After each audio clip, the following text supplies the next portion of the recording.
स्त्री के शरीर का वह भाग जिसे समाज ने संभोग और आकर्षण का प्रतीक बना दिया है, वह असल में जीवन का स्रोत है। एक सभ्य स्त्री जब घर से बाहर निकलती है तो शरीर के इस हिस्से को कई परतों से ढका जाता है ताकि इसे पुरुषों की नज़रों से बचाया जा सके। लेकिन समाज में ये सोच क्यों पनपी है? क्यों इस अंग को केवल भोग और आकर्षण का साधन मान लिया गया है?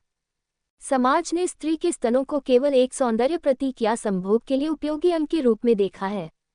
जैसे जैसे एक लड़की युवावस्था की दहलीज पर कदम रखती है, उसकी सुंदरता का आकलन भी इसी अंग के आधार पर किया जाने लगता है। जिस स्त्री के स्तन जितने सुडौल माने जाते हैं, उसे उतनी ही सुंदर माना जाता है।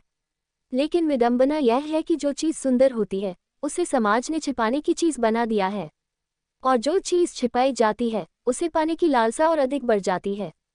यही कारण है कि स्तनों के प्रति आकर्षण समाज में गहरे तक बैठा हुआ है। लेकिन इस लेख को पढ़ने के बाद उम्मीद है कि समाज में इस अंग के प्रति सोच में बदलाव आएगा। स्तन केवल आकर्षण का साधन नहीं है, बल्कि यह जीवन देने वाला अंग है, जो पोषण और ममता का प्रतीक है। जब एक शिशु जन्म लेता है, तब उसकी पहली और सबसे महत्वपूर्ण जरूरत माँ के दूध से पूरी होती है। माँ के शरीर में भोजन से प्राप्त ऊर्जा दूध के रूप में परिवर्तित होकर शिशु के पोषण का साधन बनती है। यदि स्तन न होते, तो शायद हमारा और आपका अस्तित्व भी नहीं होता। माँ और शिशु के बीच स्तन के माध्यम से केवल पोषण का ही नहीं, बल्कि गहरे भावनात्मक जुड़ाव का भी संचार होता है। माँ जो खाती है, उसका प्रभाव उसके दूध पर पड़ता है।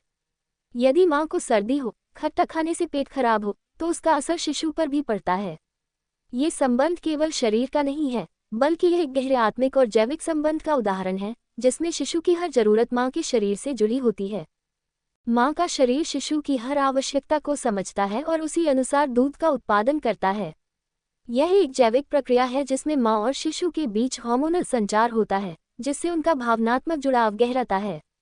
यही कारण है कि एक माँ अपने बच्चे के लिए हर कष्ट सहने को तैयार रहती है। वह अपनी जान की भी परवाह नहीं करती, क्योंकि यह संबंध केवल शारीरिक नहीं, बल्कि भावनात्मक और आत्मिक होता है। जो लोग स्तनों को केवल भोग और आकर्षण का साधन मानते हैं, उन्हें समझना चाहिए कि यह अंग केवल शारीरिक सुख के लिए नहीं है, बल्कि जीवन देने वाला अंग है। यह माँ और बच्चे के बीच जीवनदायिनी कड़ी है, जो दोनों के बीच न केवल शारीरिक बल्कि भावनात्मक जुड़ाव भी स्थापित करती है। हर वह व्यक्ति जो इस अंग को केवल आकर्षण का केंद्र मानता है, उसे यह समझना होगा कि स्त्री का शरीर किसी की वासना की पूर्ति के लिए नहीं है। स्तन का महत्व केवल सौंदर्य में नहीं, बल्कि जीवन देने में है। ये जीवन के पोषण का माध्यम है, जो न केवल बच्चे के शरीर को पोषण देता है, बल्कि उसके जीवन को भी सुरक्षित और स्वस्थ बनाता है।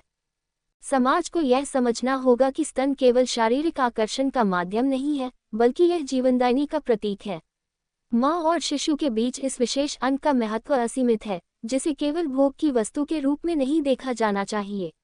स्तनों का महत्व समझना और उनके प्रति सम्मानजनक दृष्टिकोण अपनाना ही सभ्य समाज की निशानी